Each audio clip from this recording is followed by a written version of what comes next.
Por favor.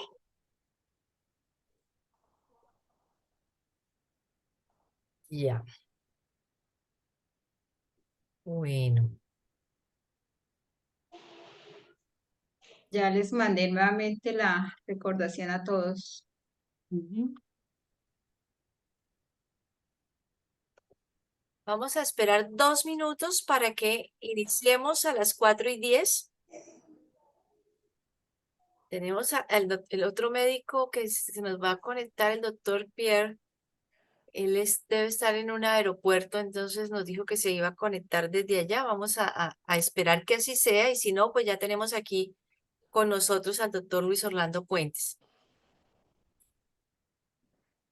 En 2 minutos iniciamos súper puntuales y agradeciéndoles a todas y todos, a todas por su tiempo, por unirse a este conversatorio. Y quiero que sea realmente un conversatorio. Le hemos pedido al doctor Luis Orlando que al comienzo haga una revisión de lo que hay hoy día sobre el enfoque de diagnóstico y el manejo de cáncer de ovario, que podamos nosotros, como les decía, al finalizar esta charla, poder tener claro información para transmitir a los pacientes que nos buscan para que les hablemos un poco de su diagnóstico, para que les asesoremos. Entonces, pues para mí es un placer, de verdad, estar hoy con ustedes y presentarles al doctor Luis Orlando Puentes. Él es médico y cirujano de la Universidad del Rosario. Es especialista en gerencia en salud, es especialista en ginecología y obstetricia, es especialista en ginecología oncológica, es experto universitario en endoscopia ginecológica, con un diplomado en colposcopia y patología del tracto genital inferior. Es docente de la Universidad Pontificia, de la Pontificia Universidad Javeriana. Es coordinador académico del posgrado de ginecología oncológica de la FUT. Es el jefe de la unidad de tumores ginecológicos del Centro Javeriano de Oncología, coordinador de ginecología y obstetricia del Centro Policlínico de Olaya.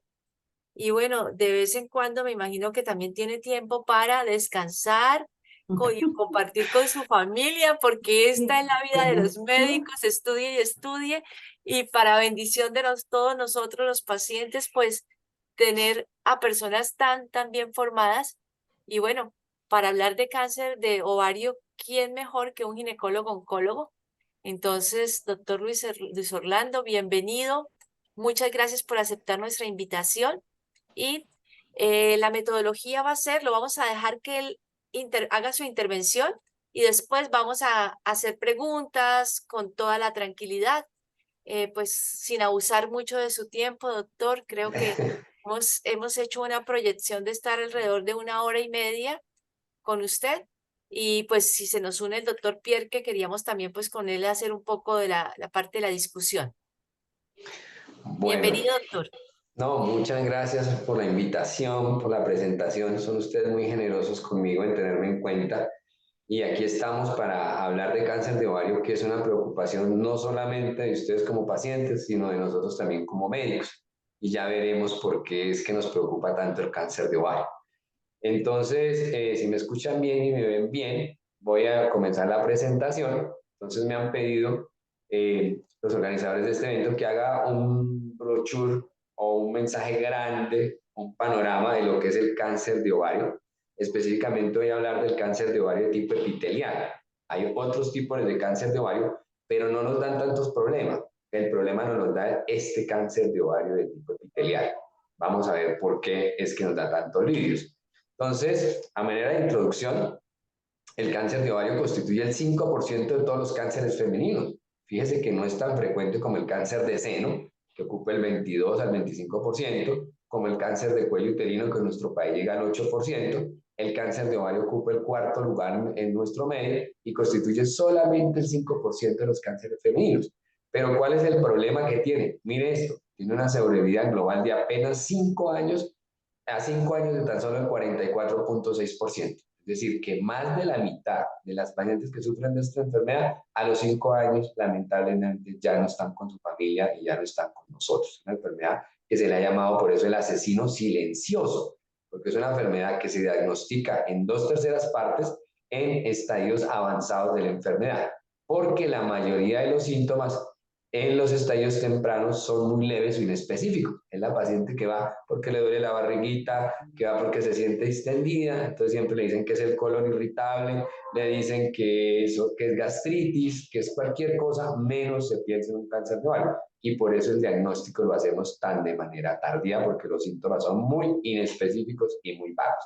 Y esta diapositiva nos orienta qué ha pasado en los últimos 80 años. Mire, año 1930, año 2010, 80 años de seguimiento del cáncer de ovario y usted lo ven acá. Es una línea paralela en el tiempo que no hemos podido mejorar. Hace 80 años teníamos la misma sobrevida que al 2010 tenemos en este momento. Entonces, fíjese que es un problema grande para la medicina, nos sentimos impotentes, que no habíamos podido cambiar esta curva de la enfermedad manteniéndose plana por más de 80 años. Útero disminuimos, colon y recto, estómago, pero cáncer de ovario no se ha podido lograr mucho impactar en la sobrevida de esos pacientes, como veremos poco a poco durante la charla, las razones por las cuales sucede. A nivel mundial, esta es la incidencia, ocupa el 8º lugar entre las mujeres, con una incidencia de 6.6. Recordemos que siempre el primero va a ser seno, segundo colon y recto, tercero pulmón, cuarto cáncer de cuello uterino, quinto tiroides, cáncer del cuerpo uterino, estómago y ovario van a ocupar el 8º lugar a nivel mundial. Y la mortalidad está ubicada en el 7º lugar, a pesar que es una enfermedad que tiene muy poca incidencia, su mortalidad es muy alta. Mire, primero seno, luego pulmón, cervix, colon, recto, estómago, hígado y ovario en el 7º lugar con una tasa de mortalidad del 4.2%.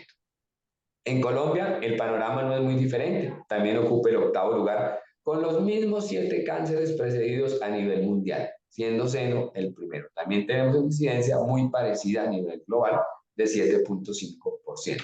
Y la mortalidad es similar a la del mundo, también lo tenemos. En Colombia, seno primer lugar en mortalidad, colon y recto, pulmón, cervix, estómago, y aquí vamos a tener el cáncer de ovario en un 5º lugar, con una incidencia de 5.3%. O sea, así se nos mueve muchísima de la población que padece de cáncer de ovario. ¿Cuáles son los factores de riesgo que yo tengo para tener un cáncer de ovario? Vamos a entrar ya un poquito a hablar de la etiología de esta enfermedad. Entonces, la primera de ellas es la edad. Es una enfermedad asociada al envejecimiento. Entre más años tenga una paciente y presente una masa en un ovario, va a tener 3 veces más el riesgo de que sea una masa maligna a partir de los 50 años de edad. Y eso se mantiene en el tiempo. Fíjese que el pico máximo de la incidencia es hacia los 65 y 69 años, cuando más cáncer de ovario vamos a tener. Pero a partir de los 50, ese riesgo se va triplicando por cada año que sobrevive la mujer y en el tiempo. Otros factores importantes, entonces tenemos la raza blanca, la obesidad también es un factor importante, la exposición a los asbestos, las pacientes que tienen muy rápidamente su menstruación o que se les quita tardíamente la menstruación, las mujeres que reciben terapia de reemplazo hormonal sin oposición progestacional, es importante, ya no la damos, pero en algún tiempo siempre dan solo estrógeno y nunca le dan progestano y veíamos que esas pacientes tenían cáncer de endometrio y cáncer de ovario con un riesgo aumentado. La menopausia tardía, la endometriosis, que usted como saben es una enfermedad que está cobrando mucha importancia, ya incluso tenemos una ley en Colombia que salió hace unos 15, 20 días que la ley de endometriosis también se asocia con enfermedad asociada a cáncer de ovario, pero estos fíjese que los riesgos son muy bajitos. ¿Cuáles son los riesgos grandes? Estas últimas 3, las pacientes que son portadoras de esta mutación, las portadoras de la mutación BRCA1, BRCA2 o la inestabilidad microsatelital. Entonces, ¿cuáles son las pacientes que son portadoras de esta mutación? Son las pacientes que ustedes saben que les da seno, les da cáncer de seno con frecuencia en una o más generaciones, que les da cáncer de seno en hombres de la misma familia, que le da cáncer de seno antes de los 50 años, que ese cáncer de seno es triple marcador negativo, que es un cáncer bilateral. Esas pacientes tenemos que empezar a preguntarnos si tienen una mutación de este tipo.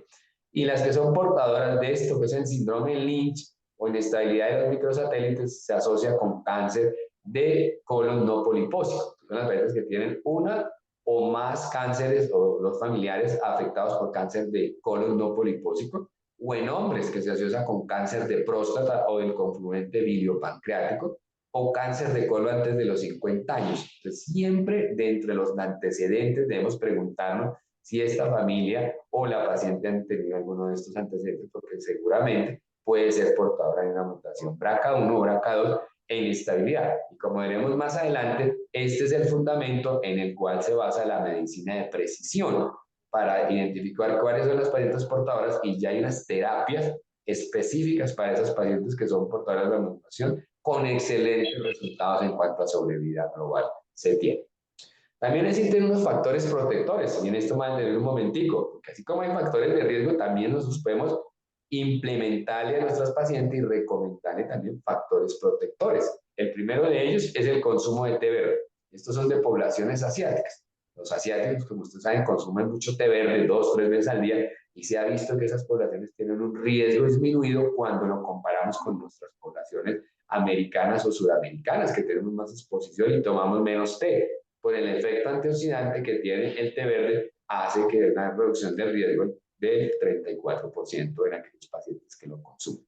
El uso de anticonceptivos orales también es un factor de riesgo muy importante, un factor protector. Mire, protegen un 27% por el efecto anovulatorio que tiene. Entonces, cuando toman anticonceptivos, no ovulan, no se rompe la cápsula del ovario y no hay ese factor o ese estrés que produce el cáncer de ovario. Entonces, también es una de las estrategias de prevención el uso de anticonceptivos orales. La multiparidad, el cáncer de ovario se ha visto más en mujeres nulíparas que en aquellas que han tenido hijos, básicamente por el mismo efecto. Porque si una mujer se embaraza, dura 9 meses embarazada, más la lactancia, que más o menos es un año y medio, son 2 y medio, 3 años que la paciente no va a ovular, porque eso evita la ovulación. Entonces tiene un efecto muy parecido al del uso de los anticonceptivos hormonales. La lactancia materna por el mismo efecto también. Las mujeres que lactan casi no les viene el periodo, entonces tiene un efecto protector. Y algo que hemos descubierto a través del tiempo, que son pacientes que tienen la ligadura tubárica o que han sido histerectomizadas por patología benigna, no les da cáncer de ovario. Básicamente ahorita vamos a ver por qué, pero es una de las estrategias importantes. Aquellos pacientes que cuando van a hacerse un pomerol, nosotros ya no estamos quitando el pedacito de trompa, sino que ya esa paciente está decidida, tiene sus hijos completos, y le tratamos de quitar la mayoría de la trompa para prevenir la aparición del cáncer de ovario de tipo seroso que se origina en la trompa de falopio. Ahorita vamos a ver esa teoría para que lo entiendan. Pero estas son las recomendaciones que nosotros podemos generar en una paciente para prevenir a futuro la presentación de un cáncer de ovario. Hay diferentes tipos de cáncer de ovario, ya les decía al inicio, este es el más importante, los de la superficie del ovario, los que se originan acá. Este es un ovario, entonces vamos a tener 3 tipos de cáncer. Los que se originan en la superficie del ovario, bien importante, y son los que se llaman así, del epitelio superficial. Ocupan el 90% de los casos y estos son los más malos, estos son los responsables de la mortalidad de alrededor del 90% de nuestros pacientes. El más importante de ellos es el seroso. Hay un segundo tipo histológico que son de los cordones sexuales y el estroma, que están aquí ya dentro del ovario como tal, los otros es en la superficie, este ya es dentro del ovario, pero son poquitos, miren, son solamente el 7%. Y aquí tenemos los tumores de la granulosa, los tecomas, los fibromas. En general son tumores muy de buen comportamiento porque se diagnostican en estadios tempranos y son quimiosensibles. A la quimioterapia les sirve mucho. Por eso les va tan bien. Y un último grupo histológico son los tumores de las células germinales, que son solamente el 3%, y estos se presentan más que todas mujeres jóvenes. Son los cánceres de las niñas, son los cánceres de las mujeres que están en edad reproductiva. Son solamente el 3%, y por eso no vamos a hablar, porque estos son solo el 10%. Estos son los que nos interesan, el 90%, y son los cuales causan la mayoría de la mortalidad en nuestras pacientes. Pero en general, pues tenemos que saber que hay estos 3 tipos histológicos, que estos 2 tienen muy buen pronóstico, y el malito si es este, el del epitelio superficial. Estos son los tipos más frecuentes, ya les nombraba, el seroso, el de célula clara, el endometrioide, el mucinoso, son solo nombres de acuerdo al patrón histológico que se le han dado, pero estos son responsables, miren, casi del 90% de la carcinomatosis y de las muertes debidas a esta enfermedad. 2 vías para explicar cómo se origina el cáncer de ovario. Es bien importante esta diapositiva porque de aquí parte toda la terapia de precisión, todas las medidas y los medicamentos que se han logrado implementar. Entonces, esta teoría es del año 2004, no es tan vieja. Antes de esta teníamos una que era como el año 70, pero este entró a reemplazarlo. Entonces nos proponen dos vías para dar orígenes a dos tipos de cáncer bien diferentes. Los cánceres tipo 1, que son los serosos de bajo grado, los endometrioides, que son tumores en general de buen comportamiento y se originan a partir de quistes de intrusión superficial en las pacientes que han tenido endometriosis o en aquellas pacientes con anovulación crónica. Tienen unas mutaciones que no son tan importantes como el BRAF, el KRAS, el PTEN, y estas mutaciones no causan tanto daño genético, por lo tanto estos tumores tienen un crecimiento lento, son de bajo grado, son indolentes y generalmente se encuentran confinados al ovario al momento de su diagnóstico, es decir, los hacemos en estadios tempranos. Pero el problema que tienen es que son solamente el 25% de los casos. La mayoría, el 75% de los casos son estos dos cánceres, los cánceres tipo 2, que no tienen lesión precursora, que se asocian a pacientes con las mutaciones BRCA1, BRCA2, por eso es tan importante identificarlas en la historia clínica, y dan orígenes a tumores de alto grado. El más importante es el seroso de alto grado. Tienen un crecimiento muy rápido, son agresivos, tienen un pobre pronóstico y todos se diagnostican en estadios avanzados. Y fíjense, son la mayoría de los cánceres de ovario, son el 75%, y son los que hacen y causan la mayoría de la mortalidad de nuestros pacientes. Para completar esa teoría, en el año 2012 apareció esta teoría, que es la teoría de Carr, y nos explica por qué el cáncer de ovario se origina en la trompa de falopio. Entonces, esta es la teoría que nos explica eso. Entonces, hay unas lesiones precursoras en las trompas de falopio, estas lesiones sufren unas mutaciones y se convierten en unos cánceres a nivel aquí principalmente el extremo terminal de la trompa o el extremo fimbriado. Estas se esfolian como haga cuenta un árbol cuando sopla el viento, que se caen las hojitas y el viento comienza a llevárselas a través del abdomen. Primero por el lado derecho, van hasta el diafragma, luego bajan por el lado izquierdo y hacen el recorrido del líquido peritoneal y hacen lo que se llama la carcinomatosis como tal. Eso es lo que sucede en la manera como se aparecen metástasis en el hígado, en los diafragmas, en los pulmones, en un sitio muy distante de donde se originó el cáncer de ovario. Entonces, si uno entiende esto, cuando quite ese pedazo de la trompa, pues le va a quitar estas lesiones que posteriormente se van a convertir en unos cánceres. Entonces, esta es la teoría que nos ha hecho cambiar nuestro rol en el manejo de lo que es el pomeroy.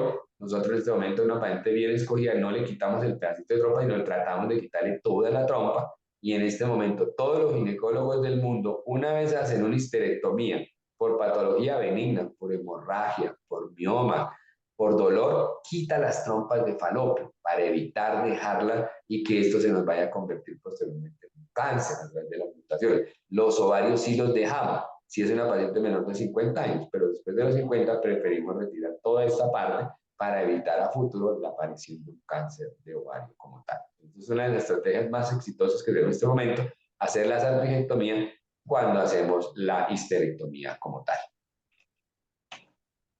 Síntomas. Por ahí hablaban algo de los síntomas. Entonces, los síntomas en las 2/3 de las pacientes no dan ningún síntoma. Son pacientes con síntomas muy vagos, algunas dicen que tienen distensión, que da dolorcito, pero cuando ya tenemos un cáncer de ovario establecido, la paciente se va a tocar una masa en el abdomen, una masa que le hace crecer el abdomen, va a aumentar los síntomas gastrointestinales porque es tanta la enfermedad que ya no deja mover bien el intestino, entonces la paciente se queja de estreñimiento, la paciente que come y se llena inmediatamente, la paciente que tiene deposiciones diarreicas o deposiciones alternadas con sangre, es esa paciente porque ya tenemos un cáncer avanzado. Y entonces ellas consultan cuando ya en la barriguita no les cae más el líquido o cuando ya en la barriguita no les cae más la masa del tamaño que ha crecido tanto. Eso es lo que sucede. Algunos pueden presentar pues, hemorragias uterinas anormales y otras pueden presentar pérdida de peso y trombosis venosa, pero esto ya son estadios muy tardíos, ya cuando la paciente llega con pérdida de peso y trombosada,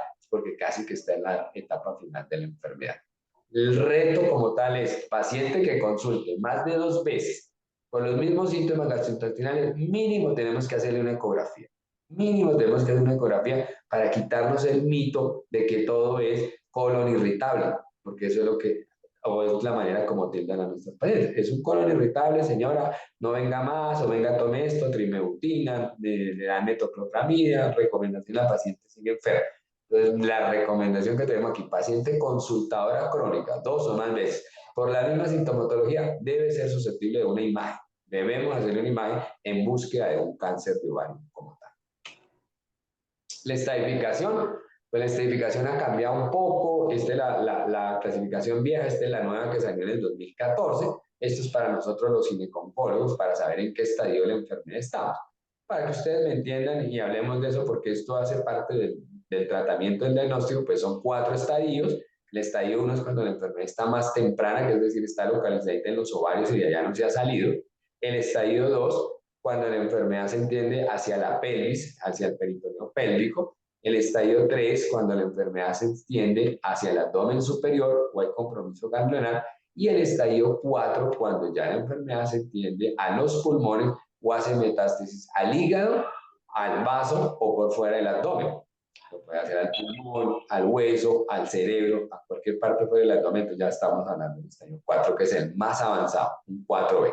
Esa es la manera como nosotros clasificamos el cáncer de ovario y que nos va a servir para hacer las terapias complementarias. Ahorita vamos a ver que si son estadios tempranos se observan, pero en estadios más avanzados necesita siempre quimioterapia complementaria o si no la enfermedad nos vuelve a aparecer a futuro. Esta es la herramienta diagnósticas que nosotros tenemos, muchísimas, el examen físico, la ecografía, la resonancia, el PET, los marcadores tumorales. Vamos a ver cuál es la utilidad de cada uno de ellos. Entonces, siempre debemos comenzar con una buena historia clínica, identificar los factores de riesgo, ya les contaba cuáles eran, de estas pacientes que pueden ser portadoras de las mutaciones BRCA1 o BRCA2. Y posteriormente, del examen físico, podemos utilizar algunas herramientas diagnósticas, pero siempre el examen físico es el primer punto de partida. Es a veces difícil en una paciente gordita con un índice mayor de 30 tocar una masa pequeña, pero hay que intentarlo. Tiene un valor predictivo positivo del 44% y hay unos falsos positivos cuando no se entre el diagnóstico entre patología benigna y maligna. Pero cuando yo tengo una masa grande que puedo palpar con el abdomen, una masa fija, una masa irregular que se asocia a líquido en el abdomen, estoy frente a un cáncer de ovario. Eso sí no le quepa la menor duda, porque esos son los signos y síntomas que va a exponer una paciente con cáncer de ovario. Entonces, siempre que identifiquemos eso, estamos pensando en un cáncer de ovario. Entonces, una vez yo hago esto, ¿cuál sería la siguiente herramienta que voy a utilizar? La ecografía. No hay que empezar con cosas tan sofisticadas. Es mi recomendación. No empecemos con resonancia, no empecemos con tomografía porque son exámenes muy costosos y no están disponibles en todos los medios. Ahorita hablaremos con los participantes de otros países a ver qué tan disponibles están ellos, pero aquí en Colombia no. En Colombia tenemos la ecografía, que es bonita, barata, inocua, y la tenemos desde el primer hasta el 4.º nivel. Los otros exámenes son muy caros y no están disponibles en todos los niveles. Entonces, mi recomendación siempre, haga una buena ecografía. La ecografía nos sirve para ver el origen de la masa, para caracterizar su naturaleza, para hacerse como marcadores tumorales, es decir, un examen muy fácil de hacer, muy barato y que nos da muchísima información. Y lo mejor es cuando se utilizan las técnicas combinadas. Técnica combinada, no solamente medir el tamaño, sino también cómo está conformada esa masa, entrar un poquito más en detalle, qué componente sólido tiene, cómo es el Doppler, cómo es el color, cómo es eso, y eso nos va a mejorar, mire, casi sensibilidades cercanas al 92%, es decir, muy buen examen. Lo máximo es el 100 y con ella tenemos el 92, o sea, es un muy buen examen para entrar. Las otras imágenes, resonancia, tomografía, PET, no las recomiendo entrar, solo lo haría cuando yo busco implantes en el abdomen superior o busco metástasis, cuando sospecho que hay ganglios linfáticos, cuando tengo compromiso del retroperitoneo, cuando hay una uropatía obstructiva de causa no conocida o como busca un sitio alternativo de cáncer, pensando que puede ser un tracto gastrointestinal o de otro sitio. Podría utilizar esas imágenes. De resto, pues realmente no debe ser el comienzo para el enfoque de una paciente con cáncer de ovario. Entonces, el examen físico, la ecografía y esto que voy a hablar seguidamente, que son los marcadores tumorales. Los marcadores tumorales son unas sustancias que no están bien definidas, pueden ser producidas por el huésped o por el cáncer o en respuesta al cáncer, también lo podemos encontrar hasta niveles detectables en el huésped. Esto es un marcador tumoral. Hay muchísimos, miren, hay antígenos oncofetales como el cáncer embrionario, la FP, la beta, esta es la hormona del embarazo que nosotros detectamos. Hay glucoproteínas como el CA125, que es el más importante marcador para el diagnóstico de cáncer de ovario epitelial. Este es el que más utilizamos. Pero miren todos los que hay. Hay enzimas, hormonas, proteínas, en fin, hay muchísimos. Entonces, el clínico debe seleccionar cuáles solicita y cuáles no, de acuerdo a las necesidades y hallazgos clínicos. Perdón. Entonces, el CA125 es el marcador más importante, es el que debemos pedir en todas estas pacientes. Este fue descubierto desde el año 1980 y es una glucoproteína de peso molecular alto. Es importante tenerlo en cuenta. ¿Cuál es el problema que tiene? Perdón. Que se eleva solamente en el 50% de las pacientes que están en estadio 1, en el 90% en estadio 2 y en el 92% en estadio 3. Es decir, es un marcador muy bueno para estadios avanzados, no es tan bueno para estadios tempranos. Lo que sí es cierto es que cuando nosotros vemos los niveles, es importante tener en cuenta de un marcador por encima de 500 o por encima de 1000, estamos frente a un cáncer. Mientras que los marcadores bajitos, por debajo de 100, generalmente son patología benigna, como quistes funcionales, endometriosis. Entonces es importante tenerlo en el momento de hacer el diagnóstico. ¿Cuál es el valor normal del CA125? Hasta 35, con sensibilidad y especificidad muy buena. Entonces siempre debemos pedir la ecografía y el marcador tumoral, y con eso ahorita les enseño a construir los índices de riesgo de malignidad que nos van a mejorar estas sensibilidades hasta valores cercanos al 100%. Pero es importante tenerlo en cuenta para tener esas herramientas diagnósticas como tal. Entonces los índices de riesgo de malignidad son muchísimos. Tenemos el ecográfico, el de Jacobs, el ROA1, el IOTA, el ROMA, el ANDE, son muchos. Solo le traje unos poquitos, pero son muchos más. Que con el tiempo, si uno no los maneja, se van a volver eso un problema, porque hay demasiadas herramientas. Entonces, ¿cuáles debemos utilizar? Se le vuelve un problema a uno. Entonces yo les traje aquí unos muy sencillitos. Este es uno. Este es el de las simples reglas. Son solamente hallazgos ecográficos que el ecografista le reporta a uno, y cuando uno tiene estos hallazgos, pues obviamente puede detectar si es benigna o maligna con una sensibilidad del 90% y una especificidad del 93%. Y este es el último que salió. Este salió en el año 2020, que es el famoso ORRAS. No sé si ustedes se han escuchado, claro que sí lo deben haber hecho, el famoso BIRRAS en seno, que es el que se utiliza para los informes ecográficos, el TIRRAS en tiroides y el PIRRAS en próstata. Son reconocidos a nivel mundial. Entonces, los ginecólogos sacamos este que se llama el ORRAS, y básicamente tratan como de establecer unos puntos muy claros para saber todos qué hacer con el manejo de estas pacientes. Entonces, fíjense cómo es. Entonces lo clasifica en ORRAS 0. Cuando hay una evaluación incompleta, entonces debemos repetir el estudio. ORRAS 1 son ovarios normales, ahí no hay que hacer nada, el paciente vuelve a su seguimiento. ORRAS 2 son lesiones que tienen un riesgo de malignidad en 1%. Aquí están los quistes simples, los quistes benignos. El ORRAS 3 se nos complica un poquitico más, tiene un riesgo de malignidad hasta el 10%. Toda esta información nos la da el ecografista, no necesitamos aprenderla. Él la tiene en su tablita, en su consultorio, y nos lo va a reportar de esta manera, así como reportan lo de los senos, el BIRRAS.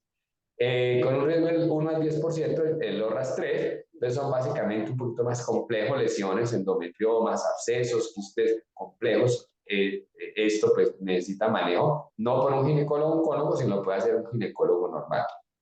Mientras que los ORRAS 4 y 5 ya tenemos un riesgo aumentado de cáncer hasta el 50%, por lo tanto deben ser remitidos al especialista. Entonces, nos va a decir, cuando me llega una ecografía con un ORRAS 0 y 1, no hago nada. El 2 y el 3 lo maneja el ginecólogo, y el 4 y el 5 lo remite al ginecólogo.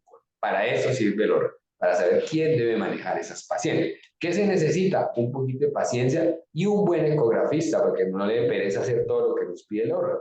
Porque es que sucede, no sé, no, ayer nos contaba ahorita los compañeros de otro lado, pero aquí a veces las ecografías se demoran un minuto. Se acuesta la señora, le hacen la ecografía, no se ha terminado de acomodar y dicen, ya terminó.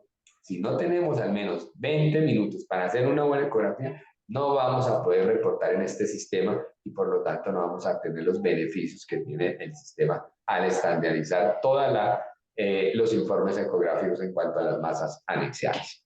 Doctor Luis, le Señora. interrumpo ahí un momentico, devolvámonos para el ORRAS 0. Sí. Hay que repetirlo, ¿cierto? Sí, el ORRAS 0 es como el BIRRAS 0. Exacto. ¿Qué hacemos? Si se hizo una mamografía, le hacemos ecografía, o al revés. Y aquí, cuando tenemos una evaluación incompleta, repetimos el estudio o hacemos otro estudio alternativo. Podemos llamar a un amigo y decirle, venga, yo no le veo muy bien, y él nos hace la ecografía, o alternativamente le puede hacer una tomografía o una resonancia, si no logro con la ecografía hacer. Igualito que el de seno, cuando le reporto un ovirraceo. Gracias. Bueno, muy bien. ¿Cómo son los índices de riesgo de malignidad? Una herramienta supremamente valiosa, por eso insisto tanto que solamente pidan la ecografía y el marcador tumoral. Es simplemente un cociente de multiplicar los hallazgos ecográficos por el valor del CA-125 y por el estado pre- o posmenopáusico de la paciente. Si es premenopáusica le pongo 1, si es posmenopáusica le pongo 3 y multiplico eso. Es sencillísimo, no necesita ni calculadora. Y si me da eso por encima de 200, tiene un riesgo muy aumentado esa paciente de tener un cáncer de ovario y la debo remitir al ginecólogo. Esto también nos sirve para ver quién maneja a la paciente, porque definitivamente muchos estudios han mostrado que cuando se maneja por el especialista entrenado en esto, las pacientes les va mejor que si lo hace el ginecólogo normal, obviamente con el respeto de ellos. Pero estas pacienticas que tienen un índice de riesgo de malignidad elevado deben ser enviadas al ginecólogo oncólogo porque tiene la experiencia en el manejo de este tipo de cáncer. No se debe quedar con el ginecólogo, es importante tenerlo en cuenta. Entonces, fíjense que cuando yo hago esa simple multiplicación, la sensibilidad ya se me subió al 96%. Antes la tenía en el 90% con la ecografía y en el 70% solo con el CA-125. Ya en el 90%. Y el valor predictivo negativo es muy bueno también. Entonces se va a convertir, haciendo esa simple suma, multiplicación, en un excelente examen con una sensibilidad casi cercana al 100%. Por eso lo recomiendo más que hacer los exámenes por individual. Más bien se hacen por individual, pero se combinan y vamos a tener un excelente riesgo de malignidad. Este es otro, el H4. El problema del H4 es que casi no está disponible en muchos sitios. Aquí en Colombia está disponible. Cuando llegó costaba alrededor de $1.000.000 hacer esta proteína, que se llama H4 porque se origina del epididymo humano. Ha ido bajando, en este momento ya está costando unos 100, 150 mil pesos, pero inicialmente era muy difícil de realizar y no está disponible en todos los sitios. En este momento ya la mayoría de clínicas lo realizamos. Entonces es una proteína específica que producen las mujeres que tienen cáncer de ovario, que se detecta en la sangre y que tiene buena sensibilidad y especificidad y que no se deja falsear por otros procesos inflamatorios como sucede con el CA-125. Este sí es muy específico para el cáncer de ovario. Es una proteína prometedora. El problema es que como todavía no está disponible, por ejemplo, en las provincias, entonces no se hace. En Bogotá lo tenemos, pero en los sitios alejados no tenemos esta proteína como tal. Entonces no ha tenido mucha importancia este algoritmo para diagnóstico. Esta es otra, esta sí que la utilizamos muchísimo en los sitios donde trabajo, que es el famoso IOTA-ADNES. Básicamente necesitamos los datos de la paciente, la edad, y una buena ecografía y el marcador tumoral. Está gratis en internet, usted la puede buscar, lo hace a través de la calculadora o a través de su celular, lo puede bajar, le mete los datos y le va a entregar información supremamente valiosa. Este es uno de los mejores métodos en este momento, con una sensibilidad, mire, buenísimas, casi cercanas al 100% para diagnóstico de cáncer de ovario. ¿Qué necesito? Lo mismo, una ecografía y un marcador tumoral y una aplicación de internet para calcularle a la paciente cuál es el riesgo de malignidad. Si este riesgo me da por encima del 10%, la debo remitir al ginecólogo oncólogo. Si me da por debajo, la puede manejar el médico general. Es excelente herramienta, está gratis y no se requiere mucho para poderla hacer. Dentro de los valores pronósticos, ya saliendo un poquito del diagnóstico, tenemos estos. El más importante es este, la enfermedad residual. O sea, cuando yo opere a la paciente, ¿qué tanta enfermedad le voy a dejar? Si yo no le dejo enfermedad, voy a tener una sobrevida de casi 100 meses. Cuando yo le dejo tumor, así sea pequeñito, menos de 1 centímetro, las pacientes sobreviven la mitad, 56 meses. Y si yo le dejo mucho tumor, la paciente solo sobrevive 20 a 24 meses. Entonces, este es el principal factor pronóstico. ¿Qué tanta enfermedad le deja a esa paciente luego de operarla? Por eso se recomienda que esta enfermedad se maneje en sitios multicéntricos, donde hay especialistas de varias especialidades, valga la redundancia, porque no solamente lo opera el ginecólogo oncólogo, a veces me toca llamar al urólogo, a veces me toca llamar al cirujano general, al hepatólogo, porque hay que hacer resecciones grandes de hígado, de intestino, para poder dejarle al paciente sin enfermedad. Si yo le dejo mucha enfermedad, sobrevive muy poquito, pero si la logro dejar a un nivel que se llama una citorreducción completa, donde yo no veo nada de enfermedad, entonces la paciente va a sobrevivir muchísimo tiempo. Y eso por eso es uno de los problemas, que este cáncer no se debe manejar en cualquier clínica, debe ser manejada por personal especializado y ojalá en sitios de referencia a nivel nacional, tratar como concentrarla para que los mejores especialistas operen esta paciente. Es importante. Doctor Luis, le interrumpo porque hay una pregunta bien interesante que creo que también va a ser preocupación como para el resto de compañeros. Dice Gustavo Campillo, bueno, ¿qué tantos ginecólogos, oncólogos tenemos en el país? ¿Hay interés de formar más ginecólogos, oncólogos? Usted ha dicho algo que nosotros desde organizaciones de pacientes hemos insistido y es las bondades de los centros especializados, porque justo ahí es donde encontramos ese grupo multidisciplinario que tiene un récord de procedimientos y Eso. que en cáncer de ovario sí que bien es cierto que un factor pronóstico es esa enfermedad residual El y más es importante.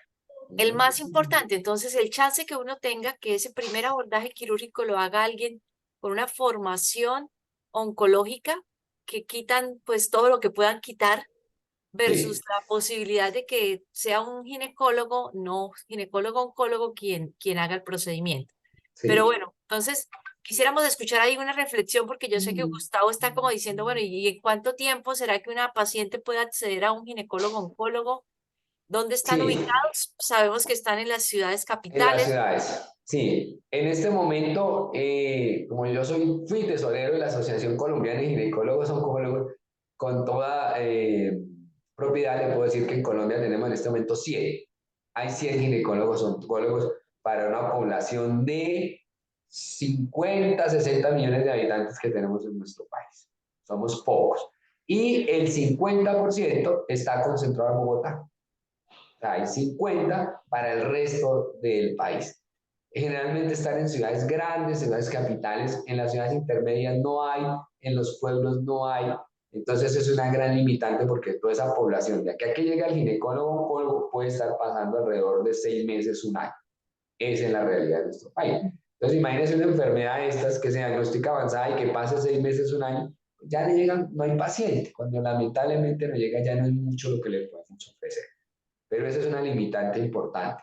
¿Hay interés de la academia? Sí, hay mucho interés de seguir formando ginecólogos oncólogos y las tasas que se proponen o la población que debería haber un ginecólogo oncólogo por cada 500.000 habitantes. Debería haber, eso es lo que se propone en países desarrollados que tienen ese estándar internacional, es uno por cada 500.000 habitantes. Nosotros, si hacemos la cuenta, tenemos alrededor de uno por cada 4 millones o 5 millones de habitantes. Todavía tenemos un gran déficit y sobre todo para las regiones apartadas sí que más dificultad van a tener en acceder a estos especialistas.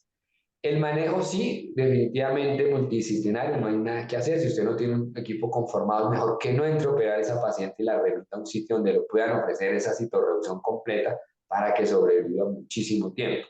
Es importante y lo mejor es hacerlo a través de centros de excelencia, donde vamos a encontrar no solamente a los especialistas en estas áreas, sino también en la terapia complementaria. Porque ¿qué pasa? Se está viendo que se opera en un lado, le hacen la quimioterapia en el otro y le hacen la radioterapia en el otro. Deberíamos tener centros integrales donde la paciente sea captada y ahí se le haga todo, todo, todo, se le maneje todo. Si necesita quimio se le haga, si necesita radio se le haga, si necesita la psicóloga la tenemos, la terapista la tenemos, la rehabilitadora la tenemos, porque eso es otro tema importante, la rehabilitación de esos pacientes.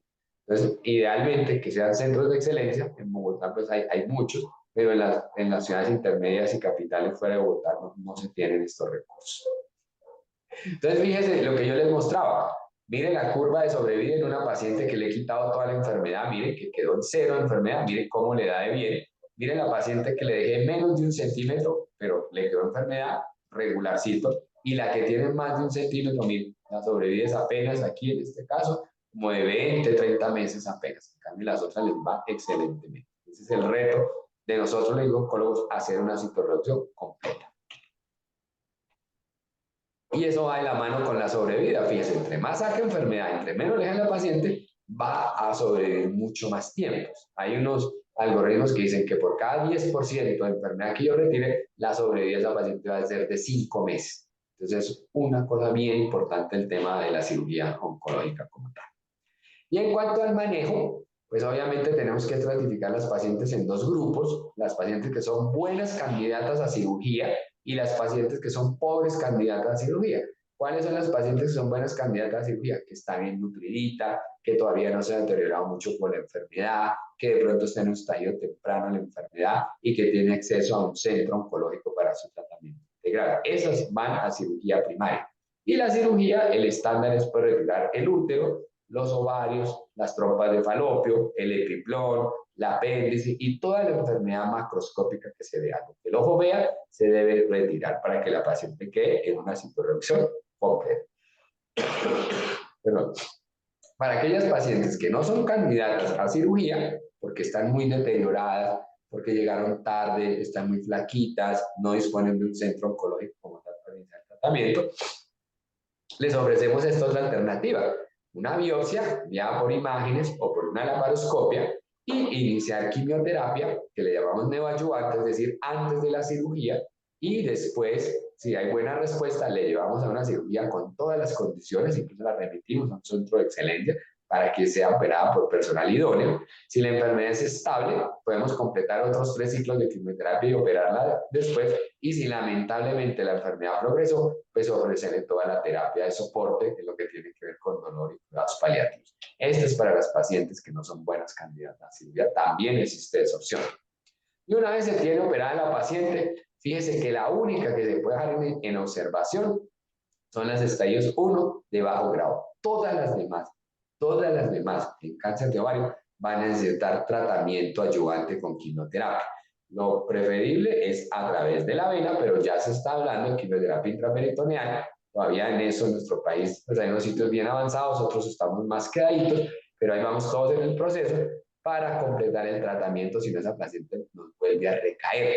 Y dentro de los que ustedes me pidieron, de las nuevas estrategias, son estos. Definitivamente necesitamos conocer el estadio BRCA de la enfermedad o el estadio de la inestabilidad microsatelital. Porque si la paciente no es portadora de la mutación, le vamos a ofrecer un tratamiento. Si es portadora de la mutación, le vamos a ofrecer lo que se llaman los inhibidores del PAR. Entonces aquí ven, si la paciente no ha tenido angiogénico en el principio de la terapia, es BRCA desconocida o BRCA no mutada, entonces si tiene buena respuesta la podemos observar o le podemos dar tratamiento complementario con inhibidores del PAR como es el niraparib o el rucaparib. Por el lado contrario, si la paciente es portadora de la mutación somática y la enfermedad es estable o hay una respuesta parcial, le podemos ofrecer el olaparib, que es una categoría 1, que es uno de los PAR más utilizados en nuestro país, todavía no generalizado, pero que es el que más pues, está utilizando y tiene registro en VIMA, entonces por eso lo utilizamos. Niraparib, rucaparib ya se les está probando, ya debe el registro en VIMA y muy pronto se van a hacer los lanzamientos aquí en Colombia. Y si esa paciente previamente recibió bevacizumab y es portador de la mutación BRCA, pues va a continuar con bevacizumab más olaparib o olaparib u otros inhibidores del PAR. Esto es algo pues, que el doctor Pierre de pronto maneja mucho más, pero es lo nuevo y lo que ha tenido mejores resultados con sobrevidas de las pacientes que antes no teníamos, incluso 3, 4 años de pacientes que están recibiendo estas terapias de mantenimiento como tal. Y algo nuevo que pues digamos que se está haciendo en el país es la parte de la laparoscopia. Antes nosotros cuando llegaban nuestras pacientes les hacíamos una laparotomía, abríamos y le decíamos qué pena señora, está muy avanzada, cerremos y mandábamos a la paciente para la casa, se herniaban, se infectaban porque eran unas incisiones muy grandes. Con la aparición de la laparoscopia ya no hacemos eso, hacemos una incisión de 1 centímetro en el ombligo, colocamos o un puerto en la mitad de medio centímetro y observamos esto, miren, hacemos un mapeo de la cavidad observando 7 sitios. Este es el epiplón normal, este es un epiplón comprometido por tumor, fíjense, parece un cartón, a esto le llamamos aumental K. Si esto está presente, le damos un puntaje de 2 y vamos sumando. Este es el útero, acá abajo, mire la pelvis toda llena de tumor, entonces a esto le damos 2 puntos y cuando está así suavecito, blandito, le ponemos 1 punto. O 0. Estos son los diafragmas, el hígado, aquí está infiltrado por tumor, este no está infiltrado por tumor. Entonces cuando estamos aquí como en C1, le ponemos 2 y vamos sumando. Estos son un intestino normal, este es un intestino comprometido por tumor, entonces cuando está así, esto le colocamos 2 puntos y vamos sumando. Y si ese score nos da mayor o igual a 8, tomamos una biopsia, sacamos nuestro instrumental, la paciente se va el mismo día para la casa y le empezamos quimioterapia a la semana. Por el contrario, si vemos que ese score nos da por debajo de 8, programamos la paciente o en el mismo momento para hacer una resección completa, porque vamos a ser capaces de operar al paciente y después le haríamos la quimioterapia en neoadjuvante. Eso es lo que se hace en este momento para evitar las incisiones grandes, complicadas, sin ningún beneficio. Y esto es basado en los estudios, este es el estudio GOG 618 que nos mostró que esas pacientes que se operaban de una y le sacábamos la enfermedad tenían la misma sobrevida de aquellas pacientes, que son estas, que no las operábamos, pero le hacíamos quimioterapia y después las operábamos. Es decir, por ver lo que era inoperable, operable con el mismo pronóstico de las que habíamos operado al comienzo.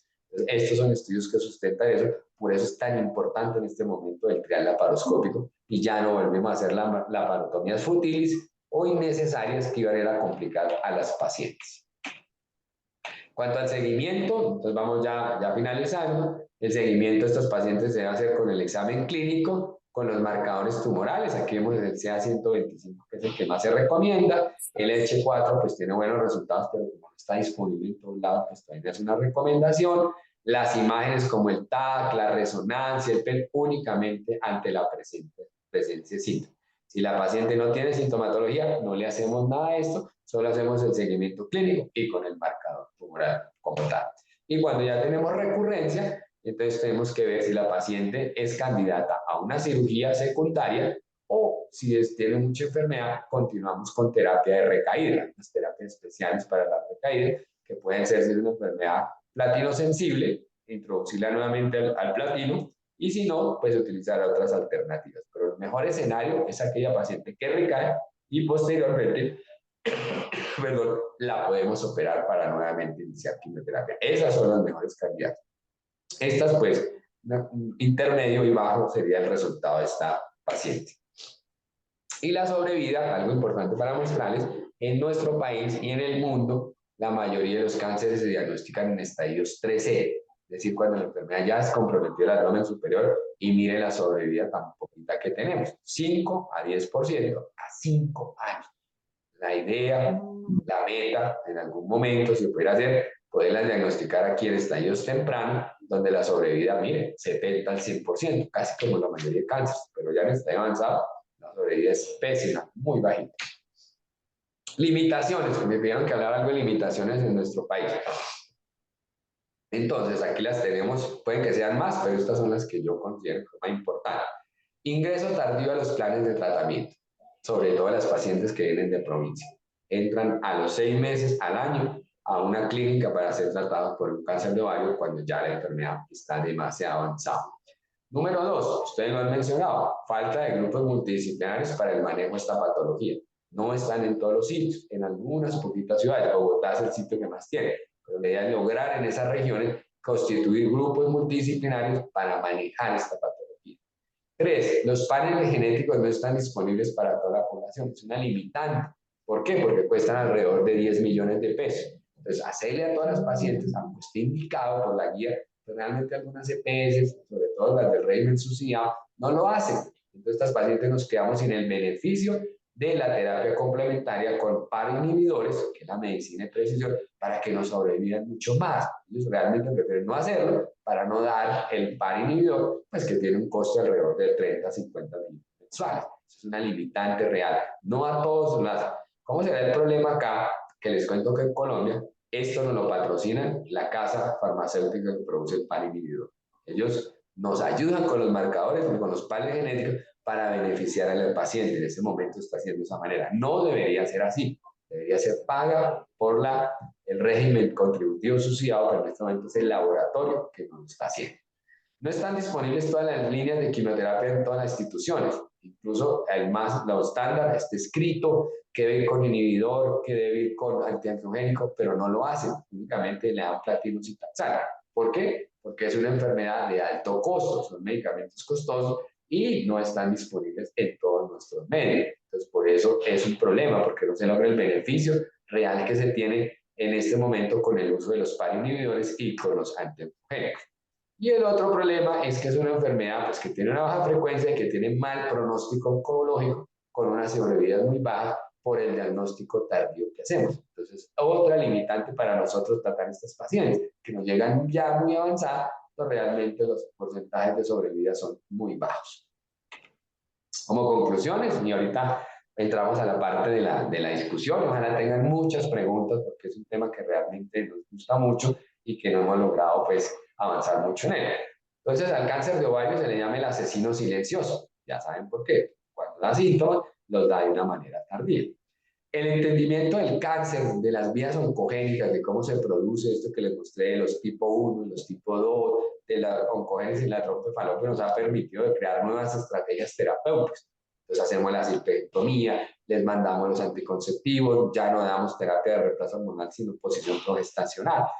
Fomentamos la lactancia materna, fomentamos aquellas pacientes pues que vayan y hagan sus visitas con el ginecólogo. Bueno, todas estas cosas que mostramos son estrategias importantes para prevenir el cáncer de ovario. La ecografía, examen bueno, bonito y barato, sigue siendo el enfoque inicial de la masa anexial. No hay que ir por lo sofisticado, vamos por lo sencillo y vamos construyendo los índices de riesgo de malignidad que se hacen con la ecografía y con el CA-125. La interrupción completa es el factor más importante de pronóstico en el cáncer de ovario. No dejar la enfermedad a esa paciente. Y eso se logra son con equipos multidisciplinarios. Es el principal factor. El trial laparoscópico es un lineamiento de manejo más adecuado para el cáncer de ovario avanzado. Claro, para ya no hacerle a esos pacientes la laparotomía, no abrirla, no, le hacemos la camarita, entramos, miramos y se nos va para la casa. Si hay que operarla en una semana, lo operamos. O si hay que iniciar quimio en una semana, lo operamos. Ya no vale la pena hacer esas laparotomías futiles que van a complicar a nuestros pacientes. Y los antiangiogénicos y los PAR inhibidores son las terapias más efectivas en este momento, complementarias. Ellas solitas no sirven. La piedra angular siempre va a seguir siendo la cirugía. Siempre va a ser la cirugía, de sacar todo eso lo más que se pueda. No dejar nada de enfermedad para que la quimioterapia le sirva. Porque si usted lo opera y la deja mal operada, esto no funciona. No funciona de la misma manera. No va a evitar la progresión y vamos a tener una rápida recaída y una rápida muerte de esos pacientes. Entonces es importante estos antibióticos y los IPAR, pero con un buen cirujano. No hay un buen cirujano, esto de nada le va a servir. Le vamos imprimiendo unos costos adicionales a nuestro sistema de salud en una enfermedad que es bastante costosa como tal. Estos son mis datos, si alguien los quiere tomar. Está mi correo, mis dos correos y mi teléfono. Y si en algún momento quieren consultar conmigo o plantearme una pregunta, con todo gusto. Entonces, eso es lo que tenía para contarles del cáncer de ovario. Espero haber despejado algunas dudas. Espero que queden otras más para que no me la hagan en este momento. Listo, muchas gracias. Muchas gracias, doctor Luis Orlando. Si quieres, deje de compartir pantalla para que podamos Ajá. ya vernos con todas las personas. ¿Ya dejó? No, aún está, Ahí. aún la vemos. Aún la ven. Hay que conectar el doctor Pierre, doctora Claudia. Dejar de compartir, ya. Eso. Creo que ahora sí ya estamos bien. Ujú. El Sí. doctor Pierre se acaba acaba de ingresar. Ah, bueno, yo sé que él está un poco complicado, pero bueno, acabamos de ver esta introducción, este resumen, que le confieso, doctor Luis Orlando, yo soy médico y aún el lenguaje sigue siendo un poquito complejo, ¿no? Bueno, es el reto que tenemos para cuando nosotros le hablamos al paciente, al Claro. ciudadano de a pie, a quien necesitamos darle alguna información básica sobre cáncer de ovario y también para los médicos, ¿no? Muchos retos respecto Sí, a la importancia de poder tener estos paneles genéticos claro. que indiscutiblemente si no tenemos, pues no podemos acceder a estos medicamentos de medicina de precisión, a estas nuevas moléculas. Moléculas, sí. Hay varias organizaciones que nos están acompañando acá que manejan cáncer de mama en su Mm. gran mayoría, y seguramente van a tener la inquietud de, bueno, entonces esos pacientes que son BRCA1, BRCA2 positivos, que les recomiendan la oforectomía, entonces nos preguntan si que digamos, ¿cuál es en este momento la recomendación mundial si hacemos oforectomía o observamos a la paciente de manera periódica? Entonces, un poquito Claro, de esa reflexión, y ya que está el doctor Pierre, pues ponerlo a él también como en este ejercicio de dialogar, y yo quiero pues también que todas las organizaciones nos puedan contar, porque una cosa es el escenario Colombia y otra cosa es lo que puede estar pasando en Chile, en Perú, en Ecuador, en las amigas que se están uniendo, nos digan ujú, como cuáles son los retos que tienen ellos en estos países, y siempre la esperanza de que todas las mujeres con el diagnóstico puedan acceder independientemente de su aseguramiento, ujú, independientemente de su capacidad económica, que pudieran acceder a este tipo de tratamientos. ujú. Bueno, es una pregunta supremamente buena. ¿Cuándo debemos hacer cirugía reductora de riesgo? ¿En qué pacientes? Porque es que vamos a sacar un órgano que en el momento no esté enfermo. No está enfermo el ovario. Queremos es prevenir que a futuro vaya a dar un cáncer de ovario. Entonces, la paciente que es portadora de la mutación BRCA1 tiene un riesgo aumentado de 40 a 50 veces más de desarrollar un cáncer de ovario que la población normal. La que es portadora de la mutación BRCA2 es un poco menos, pero no despreciable, del 20%. Y la que tiene inestabilidad microsatelital, sobre todo las del síndrome Lynch, del cáncer de colon no polipósico, tiene un riesgo de 19 veces más que la población general. Como es un riesgo importantísimo.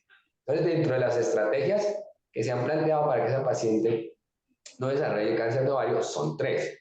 Uno, el uso de los anticonceptivos orales, que como vieron, reduce el riesgo de presentar de cáncer de ovario hasta en un 27%. Y para todos los tipos histológicos, excepto para el mucinoso, se vio esa disminución de riesgo. La segunda, el cribado intensificado. Entonces, no es sacarle los ovarios, si la paciente lo quiere hacer, sino proponerle que cada 6 meses, empezando 10 años antes de la presentación del cáncer más temprano en su familia, por decir algo. Hay 2 o 3 pacientes que tuvieron cáncer en la familia y la primera que lo presentó fue a los 40 años. Entonces, el cribado de esa paciente que tiene portadora de la mutación debe comenzar a los 30 años. ¿Y cómo lo hacemos? Con marcador tumoral, sea 125, y con la ecografía transvaginal de manera seriada. Esa es la segunda estrategia. Pero la que ha mostrado mejores resultados es la salpingoforectomía bilateral. No hay que retirar el útero, es otra cosa que debemos sacar al paciente, porque el útero no le va a dar cáncer, a no ser que tenga la inestabilidad microsatelital. Las del BRCA, que son la mayoría, les va a dar cáncer de ovario y de seno, y también del peritoneo. Entonces muchas veces le dicen, no, también sáqueme el útero, pero el útero no tiene que ver nada en este problema. El problema está en ovario, trompas y peritoneo. Entonces le proponemos a esa paciente hacer la cirugía reductora de riesgo, la hacemos también por la laparoscopia, se va para la casa, y la mayoría de estamentos a nivel internacional propone que se haga hacia los 35 años de edad o cuando la paciente tenga completa su paridad. Esas son las recomendaciones. Entonces, ellas vienen con nosotros, les mostramos estos tres escenarios y en común acuerdo, porque esto debe ser algo conversado con la paciente, le ofrecemos las alternativas y ella más o menos nos dice cuál le gustaría más. En paciente joven, ellas prefieren el cribado intensificado, pero en las que ya son mayorcitas, ellas sí se someten más a la cirugía reductora de riesgo. Sí, y doctor, usted hablaba del tema del útero y del cuello uterino, y nosotros hemos notado en Colombia estas pacientes, sobre todo las de bajos recursos socioeconómicos, que confunden el examen de la citología cervicovaginal como que evaluara el ovario. Entonces, no, yo no tengo cáncer de ovario porque Sí, la citología me salió bien. Entonces, uh-huh. estamos en una campaña de decir, ¿dónde es que están los ovarios, no? Correcto. ¿Dónde están ubicados? Empezar desde la Sí, anatomía para decir, no, no lo podemos ver ni evaluar a través de una citología cervicovaginal, sino que es la ecografía pélvica. Y correcto. esta campaña de las consultadoras crónicas, porque cuando uno Uh-huh. examina pues con el espejo retrovisor y habla solamente con pacientes con cáncer de ovario, le dicen, fui muchas veces al médico, Sí, eso. eh, Uh-huh. iterativamente consulté por lo Sí, mismo, por lo mismo, por lo mismo, pero no le dan la oportunidad de ordenarle la ecografía. ecografía. Uh-huh. Sí, por eso ese es lo que tú dices, el espejo. Esa paciente no fue una vez, fue muchas veces por los mismos síntomas vagos. El dolorcito, la distensión, la molestia para sus deposiciones. Entonces, yo siempre recomiendo y le enseño eso a mis estudiantes aquí en la Javeriana. Paciente que vaya 2 veces o más por lo mismo, hágale una ecografía. Hágale una ecografía, que es un examen sencillo, inocuo, barato, disponible en todos los niveles y seguramente usted se va a sorprender de la cantidad de pacientes con masa anexial que no habían diagnosticado antes por simplemente no pedirle su ecografía. Es una recomendación especial. Consultadora crónica, hágale un estudio imaginológico. Esa es la recomendación. Bueno, ya que tenemos al doctor Pierre, ¿usted nos está escuchando? El oncólogo Sí, clínico. buenas tardes, ¿cómo están? Bueno, doctor Pierre, gracias por Un poquito conectarse. apurado, qué pena pues, conectarme tan tarde, pero voy para un viaje ahorita, entonces estoy apurado. Sí, sabemos que es así. Pero bueno, Sí, aprovechando su presencia aquí, que estábamos ya haciendo todo el recuento de las alternativas terapéuticas existentes, el doctor nos habló pues de la cirugía como el gol estándar, en algunos casos con quimioterapia neoadyuvante, otras veces adyuvante. Eh, Me gustaría que hiciera una reflexión sobre lo que hoy día tenemos en Colombia frente a los protocolos, digamos, mundiales. Si tenemos acceso en Colombia a esas nuevas moléculas o si hoy día nuestros pacientes están enfrentando algún tipo de barrera de acceso a esas alternativas terapéuticas, sobre todo porque el doctor Luis Orlando nos habló de primera línea, de segunda línea. eh, entonces, como conocer un poco esa percepción suya respecto a las alternativas que hoy día tenemos en Colombia y seguramente nos van a preguntar porque aquí hay compañeras nuestras que están en Chile, que están en Ecuador, que están en otros países. bueno, buenas tardes otra vez. Gracias al doctor Puente por ese resumen. En Colombia, en el papel tenemos acceso a todo lo que hay. En el papel lo tenemos. De pronto en la práctica, algunos centros o algunas ciudades pequeñas no tanto. ¿Por qué no? Porque primero la patología, o sea, tienen la patología de cáncer de ovario y ahora para tener la patología, eh, eh, el problema es que de esa patología hay que hacerle pruebas moleculares, es lo que no tienen acceso. O sea, para yo formular un biológico, un paciente con cáncer de ovario, tengo que tener la prueba molecular. En Colombia tenemos olaparib como paciente inhibidor. Bueno, tenemos bevacizumab que no requiere prueba molecular, pero el gran problema que tienen las ciudades pequeñas son las pruebas moleculares, porque no pueden hacer el BRCA a tiempo. Y al no poder hacer el BRCA a tiempo, son pacientes que terminan la cirugía, terminan la quimioterapia y nunca empiezan un mantenimiento por no tener la prueba. Pero acceso en el papel, sí tenemos acceso a casi todo. El problema son las pruebas. Sí, yo creo que es como el dolor de todos los países y me gustaría pues como abrir el micrófono para que puedan preguntar, aprovechemos a estos dos expertos en el tema y también para que nos cuenten como cuál es la situación en su país que, con respecto a esta enfermedad en particular. ¿Quién quiere animarse a opinar?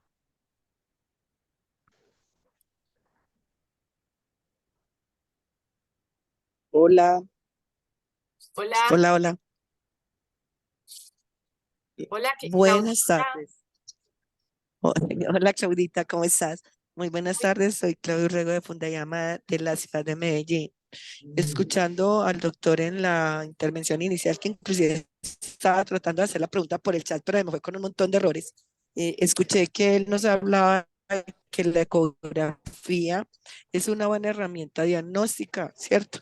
Es pues poco invasiva o nada invasiva y además de Sí. eso es a bajo costo. Entonces mi pregunta es, o sea, ¿es posible contemplar la ecografía como una herramienta de tamización para lograr diagnóstico temprano, no solo del cáncer de ovario, sino otra serie de patologías oncológicas, gineco-oncológicas?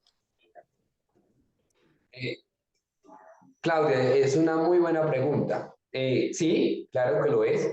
De hecho, en el Reino Unido, hacia el año 2012, se hizo un estudio muy grande, el UTOX se llama, y utilizó 200.000 pacientes tamizadas de forma con ecografía, otras con CA-125 y otras se le hizo seguimiento clínico. Entonces, esa ecografía, lo que mostró que el grupo que se le decía ecografía y cribado, pues obviamente tenía una detección un poco mayor. Sin embargo, no era suficiente para considerarlo una prueba como tal de tamizaje.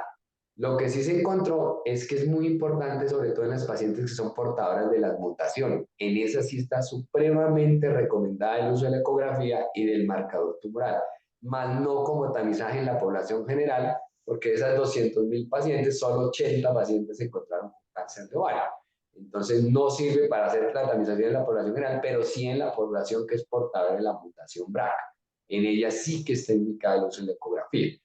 Lo que quiero decirles con esto también es que la ecografía sí es una herramienta muy valiosa también para la paciente que tiene síntomas, no solamente para la sintomática, sino para que tiene síntomas. Sí deberíamos empezar haciendo el estudio de ese dolor pélvico, de ese dolor abdominal, con una ecografía. Ahí en el chat también vi que escribiste que dice que si sirve para hacer diagnóstico de otros cánceres. Por lo menos no otros cánceres, pero le excluye el suyo. Le dice, venga, el suyo no es ginecológico, búsquele otras alternativas. Puede ser de vejiga, puede ser de colon, incluso también un buen ecografista puede encontrar alteraciones a este nivel. Entonces le sirve como exclusión para el ginecológico y como hallazgo incidental de otros cánceres que pueden estar a nivel de la pelvis. Entonces es una herramienta valiosa por todos los lados. ¿Cuál es el tema que tenemos en este momento con la ecografía? Que no hay unos sitios buenos donde nos hagan ecografía. Lamentablemente, la ecografía se hace de una manera muy rápida y no tiene en cuenta todo lo que exige la clasificación que le mostré del ORRAS para que nos digan en un ORRAS adecuado y con eso hacemos el manejo de la paciente. Un ORRAS 1 y 2 no se hace nada, el 3 lo maneja el ginecólogo y el 4 y 5 lo maneja el ginecólogo. ¿Pero qué requiere? 20 minuticos, que a veces ustedes que le han hecho alguna vez ecografías a alguna mujer de las que está presente, se encuentran que las hacen muy rápido, incluso las pacientes se quejan, es que me la hicieron en 2 minutos, entonces no informan todo lo que se puede sacar o el provecho que se le puede sacar a una ecografía. Pero es una herramienta excelente. Justo, doctor Luis, estábamos comentando con Nancy el Exactamente. tema de la evaluación de calidad. Ella hablaba pues el tema de su problema con los mamógrafos, pero sucede igual con la ecografía, ¿no? Es un tema que requiere del tiempo para poder ver todos los órganos, para poder utilizar esta nueva clasificación y que quien lee el informe pues esté tranquilo y seguro de que efectivamente ahí no hay masas que pudieran ser sospechosas. Claudita, aquí tiene otra vez la mano levantada. O se le quedó Hola, levantada. yo. Ya. Sí, No, tengo otra pregunta. No sé si alguien va a preguntar algo, procedo. pregunta. Sí, bueno, la otra pregunta que yo tengo ahí es con respecto a lo de los tratamientos y lo de las pruebas que nos hablaba el doctor, que en este momento las pruebas las está haciendo directamente el laboratorio que está Sí. produciendo el producto. Y medicamento, también sí. algo que me preocupa es el acceso a los medicamentos. Sabemos que en Colombia pues hay muchas herramientas o maneras, digamos, de alguna forma de acceder a los tratamientos. Entonces ahí jugaría también un papel muy importante la parte de la justificación del médico tratante para que todas las pacientes, independiente de su capacidad económica, de su nivel educativo o cultural, pueda acceder, porque es un derecho que todas tenemos, independiente de si tengo dinero o no tengo dinero, si tengo una formación profesional o no.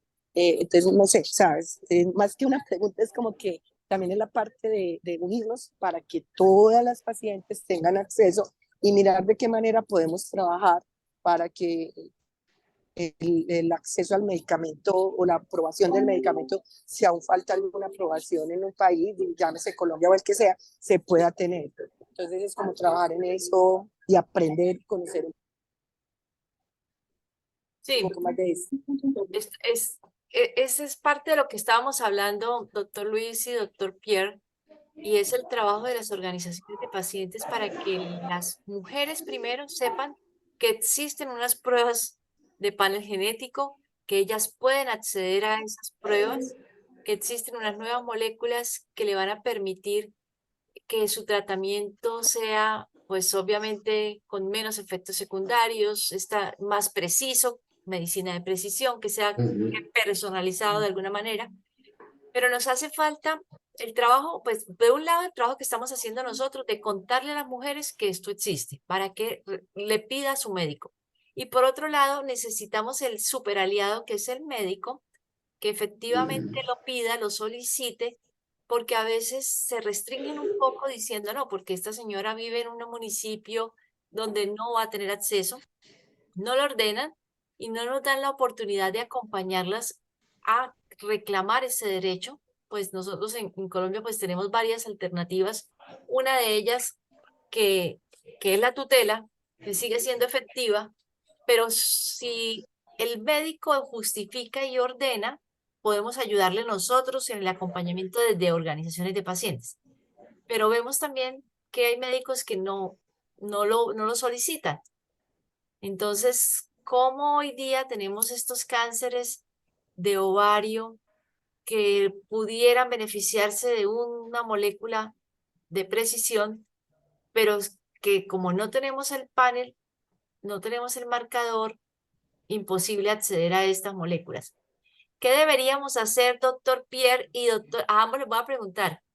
Si ustedes fueran los ministros de salud de en este momento, ¿qué harían diferente? Vamos a empezar por el Primero, Pierre. o sea, dije diferente, no sé, haría todo diferente lo que están haciendo actualmente. O sea, fortalecer lo que sirve y cambiar lo que no sirve. Bueno, para no meterme en esa disyuntiva política, pero lo que yo creo que los pacientes de cáncer de ovario, el problema de los pacientes, la barrera es la prueba. Es la prueba, porque en mi experiencia jamás he visto una paciente con BRCA positivo a quien le han negado el medicamento Target. Si le niegan, como usted dice, la tutela es muy efectiva. Terminan obteniéndola por la tutela. Y todos, desde paciente cisben hasta paciente con prepagada. Siempre que tengan la prueba, el médico justifica en la historia con nombre del estudio por qué le está formulando ese medicamento, siempre los pacientes han tenido acceso. Si no tienen acceso, acuden a la tutela y lo logran. Todas, lo logran todas. Y hoy por hoy, para que lo que hay que decir, hacer saber a los colegas, hoy por hoy, no pedir prueba a un paciente con cáncer de ovario es mala práctica médica. Hay que pedirlo. Es mala A práctica. todos los pacientes. Porque es la barrera. A todos los pacientes con cáncer de ovario de alto grado. Entonces, o sea, o no, ¿cómo algunos tumores sería? como los Estoy mucinosos. pensando en la imagen, en esa pieza de comunicación que vamos a poner en todas las redes de nosotros. Ayúdenos a crear esa pieza. ¿Qué frase deberíamos decirle a las pacientes? Esto es súper ganador. O sea, es mala práctica hoy día no Sí, pedir las pruebas. sí. ¿Cuál sería ese otro titular? Ayúdenme O sea, a todo poner el paciente mensaje. con cáncer de ovario, menos los mucinosos, deben tener solicitado la prueba. Los mucinosos, ¿por qué? Porque la cantidad de prueba positiva de mucinosos es tan baja, no, y es casi nula. Entonces no vale la pena pedirlo en los mucinosos. Por los demás pacientes con cáncer de ovario, sobre todo los de alto grado, hay que pedirlo.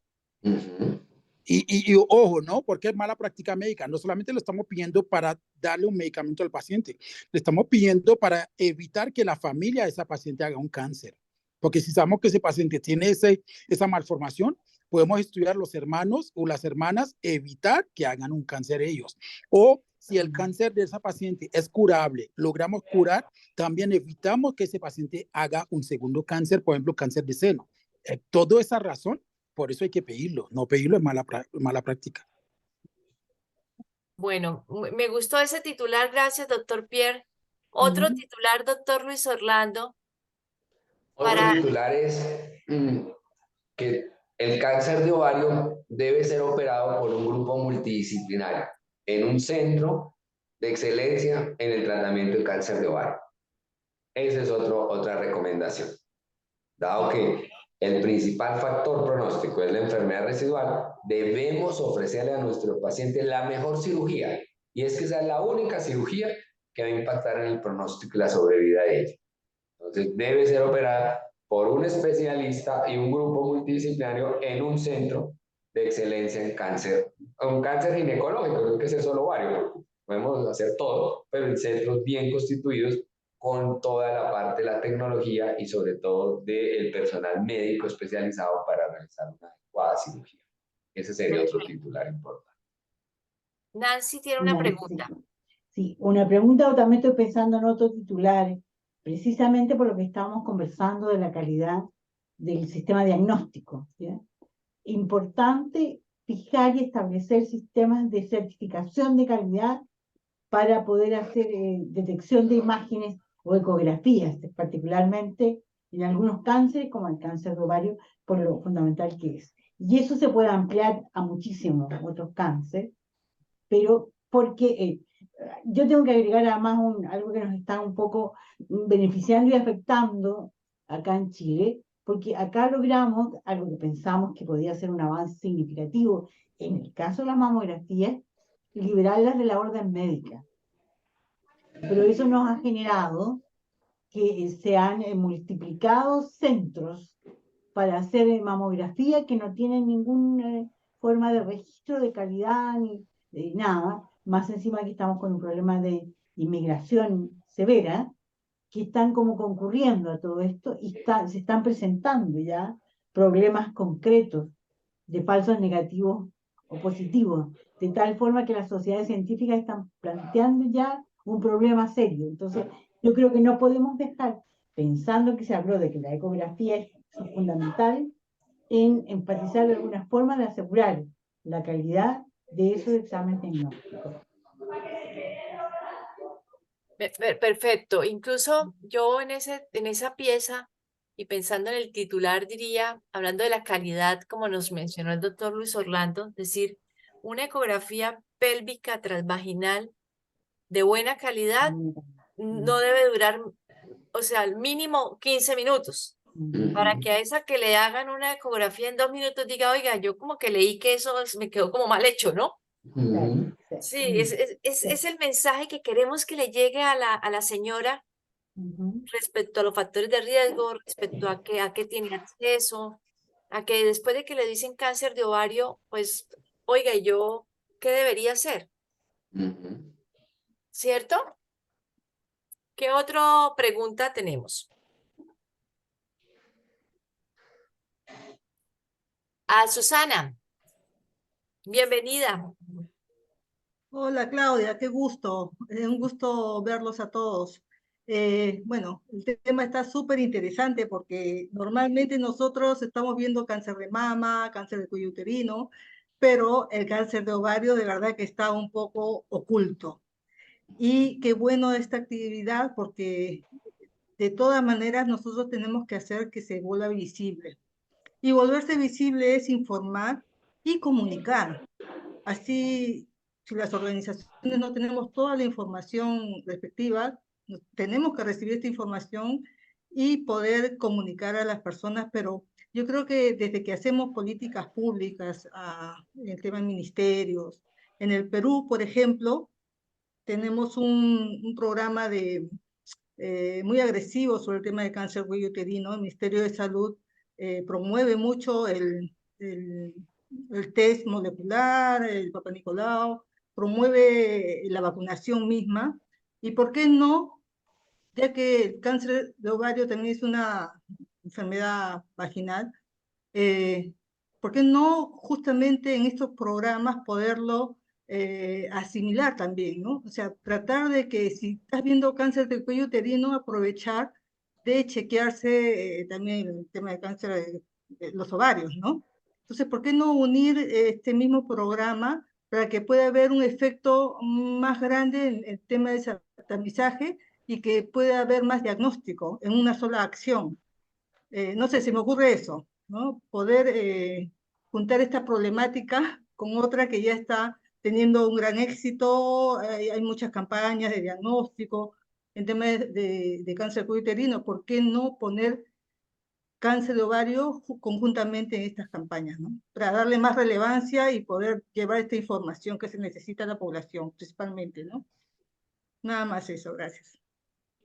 Sí, yo creo que el doctor Luis Orlando pues nos habló un poco sobre digamos, ya esos análisis que se han hecho para que la ecografía eh, abdominopélvica o pélvica transvaginal se vuelva una prueba de tamizaje, porque realmente no vamos a encontrar la gran cantidad de lesiones que uno esperaría.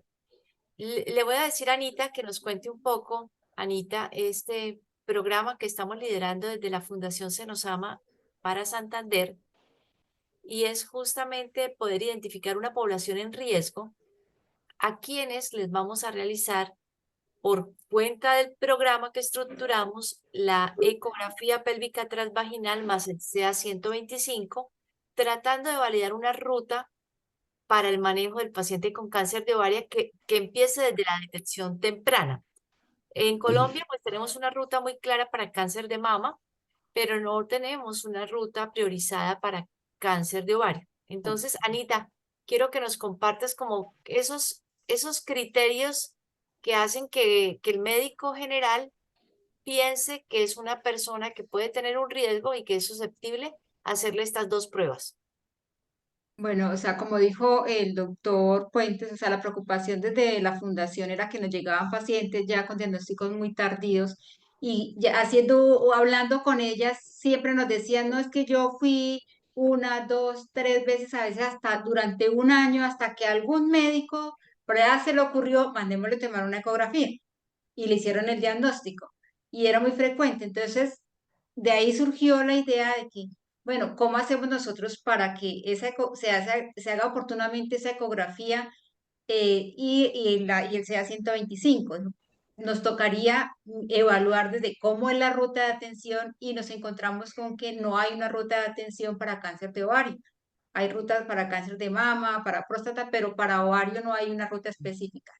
Creamos la ruta, la diseñamos junto con un grupo de especialistas, pero necesitábamos validar la ruta. Entonces, creamos unos criterios de a qué pacientes se le iban a tomar estos dos exámenes, pero desde el primer nivel de atención. O sea, la idea no es que vaya el ginecólogo, sino desde el primer nivel de atención, aquellos pacientes que tenían estos factores de riesgo, que tienen estos criterios de selección, de una vez el médico general le va a mandar la ecografía transvaginal y le va a mandar el CA 125.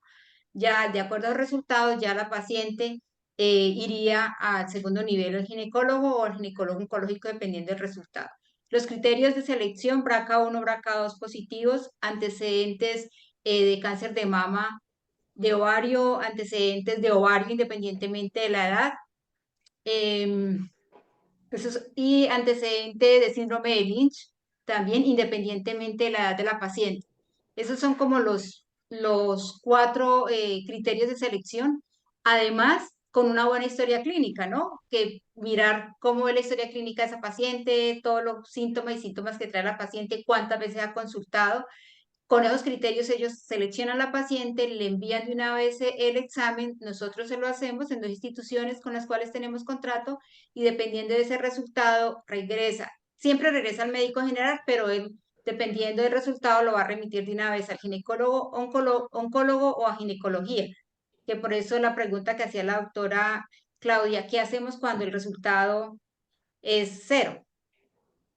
O RAT 0. Ah, bueno, otra cosa importante, que la entidad que seleccionamos nos da el resultado en horas, porque lo que decía el doctor Puentes, no todos dan el resultado en ese calificación. El que seleccionamos nos lo da así. A los médicos se les dio un instructivo, un protocolo de cuál es la conducta a seguir dependiendo del resultado. Sí, un flujograma que podamos después socializar como los resultados. Muy, muy interesante, muy bueno, porque va a identificar factores de riesgo aumentado que pueden ser beneficiadas con esta prueba de cribado intensificado. Excelente propuesta, me parece a mí. Sí, y yo creo que, pues, doctor Luis Orlando y doctor Pierre, el trabajo que estamos haciendo desde las organizaciones de pacientes es poder trabajar de manera articulada con los especialistas para que ustedes nos capaciten a nosotros, nos digan como los puntos claves y nosotros seamos capaces de ser como los traductores de ese lenguaje técnico, ponerlo en palabras muy sencillas para que los pacientes nos puedan entender qué hay que hacer, cuándo consultar y también tenemos acceso, al igual que ustedes, a historias clínicas, pero tal vez al no tener una historia clínica electrónica, al no estar aprovechando todo lo que la tecnología de la información nos da, inteligencia artificial, big data, pues desaprovechamos esa información que tenemos para identificar o validar esos factores de riesgo y estar siempre viendo, vea, en promedio las pacientes se nos están tardando muchísimo en poder llegar a la cirugía, o si tienen una cirugía, la quimioterapia adyuvante está iniciando muy tardíamente, o qué porcentaje de las mujeres con cáncer de ovario de alto riesgo están accediendo al panel genético de alto grado, están accediendo al panel genético. Y visibilizar eso frente a las políticas públicas, que es lo que queremos, ¿no? Entonces nosotros aquí desde Luz Rosa les hemos enviado un mensaje a los médicos y les decimos, ponte la 10 por mí. Ponte la 10 por mí es como defendernos a nosotros y decir, tú mereces una prueba de panel genético, yo te la voy a ordenar. Vamos a ver cómo logramos la autorización. Pero cuénteme que eso existe. Cuénteme que yo me puedo beneficiar de un medicamento, de una molécula, si tengo esta mutación específica. Entonces, por eso estos espacios de mesas técnicas, primero, para que nosotros, que somos los líderes de organizaciones de pacientes, pues siempre estemos enterados de qué está pasando con las enfermedades, que podamos hacer preguntas, que podamos tener un material que compartir en nuestras redes y lo que viene ahora, después de esta mesa técnica, es justamente crear esos titulares, Nancy, para que los podamos poner en las redes, para que hablemos un poquito del tema, ¿no? Siendo una enfermedad tan grave en el sentido de las altas tasas de mortalidad, porque justamente llegan muy tarde, porque lo diagnosticamos cuando ya están en estadios muy avanzados, pues alguien tiene que hacer algo por estas pacientes y creo que la forma es capacitándonos nosotros, capacitándose a los médicos y también visibilizando a través de la información que tenemos qué está pasando en el país. Entonces, ¿qué otra pregunta tenemos? No sé, ¿quién más quiere hacer algún aporte?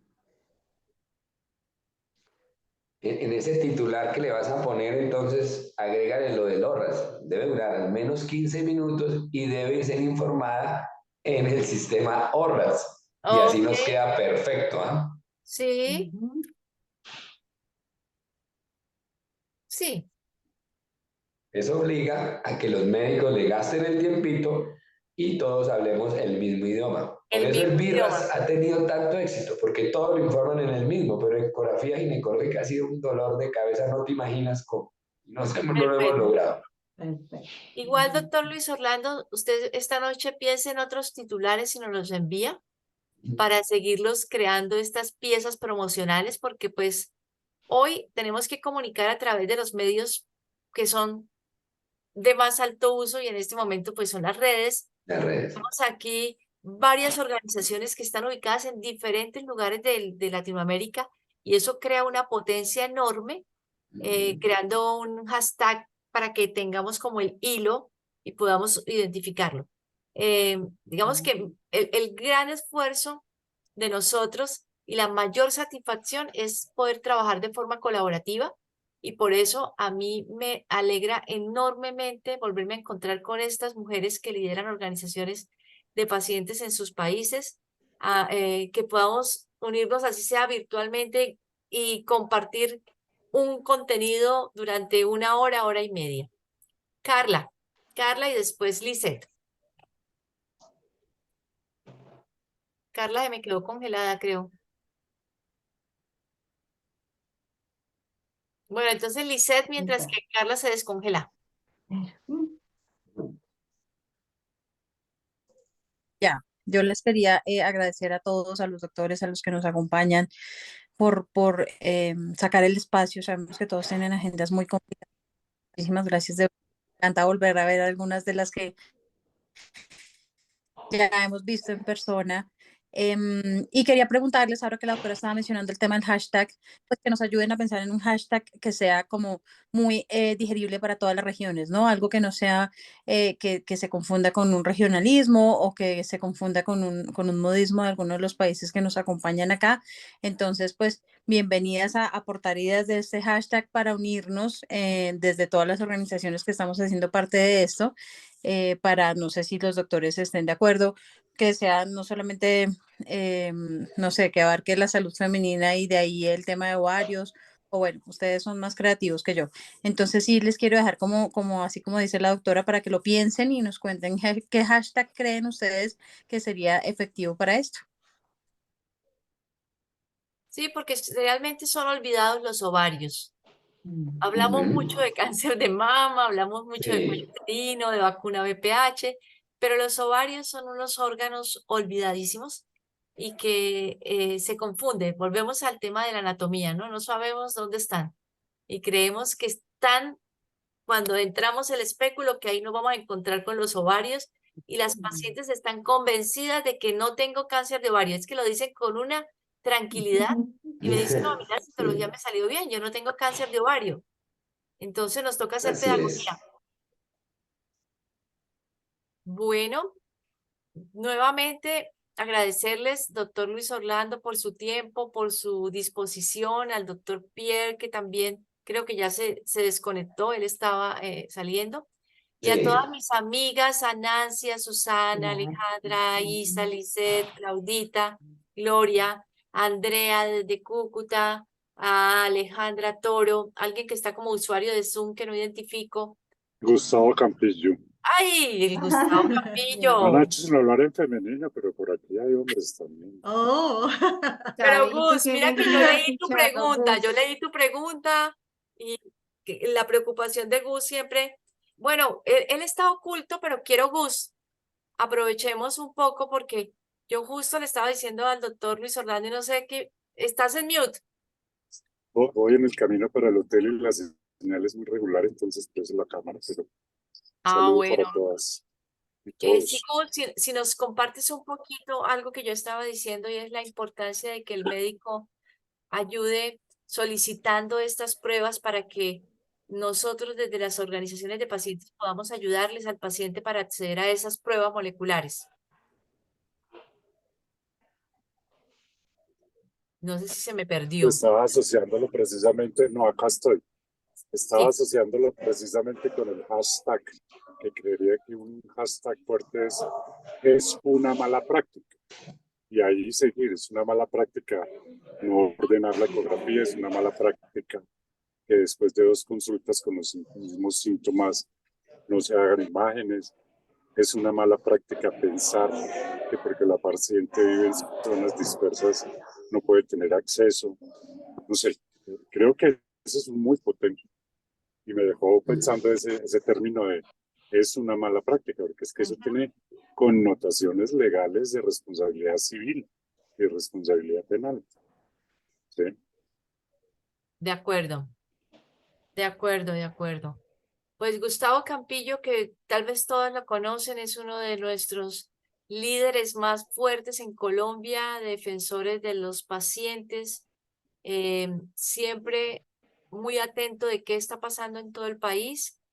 Mañana vas a representarnos a todos los pacientes en una reunión muy importante que se va a llevar a cabo en Colombia con el presidente de la República, en el tema de esta propuesta de reforma a un sistema que nosotros defendemos como el sistema, que cuando hemos conversado con Susana, con Nancy, con todas las pacientes, sabemos que ellos no tienen una cobertura como la que nosotros tenemos, así sea en el papel, porque sí, este sistema de Colombia cubre absolutamente todo, pero vía tutela, vía reclamación, hemos accedido a tratamientos que de otra manera ningún bolsillo alcanzaría.